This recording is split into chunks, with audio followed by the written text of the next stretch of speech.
வணக்கம். நம்ம வந்து டிஎன்பிஎஸ்சி குரூப் 2ல் கேட்ட கொஸ்டின்ஸ்க்கு ஆன்சர் பார்க்கலாம். ஃபஸ்ட்டு, சரியான இணையை கண்டறிக. குடியரசுத் தலைவர் பெயர் தேர்ந்தெடுக்கப்பட்ட ஆண்டு.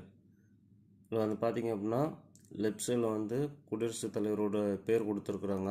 அவங்க எந்த வருஷம் செலக்ட் பண்ணப்பட்டாங்க அப்படின்னு கொடுத்துருக்குறாங்க. பார்க்கலாம். டாக்டர் எஸ் ராதாகிருஷ்ணன் இங்கே 1961 கொடுத்துருக்கு. ஆனால் இப்போ பார்த்திங்க அப்படின்னா 1962 டு 67 வரைக்கும் அவருடைய காலம். 1961 கிடையாது, 1962. அப்போ இது தவறு.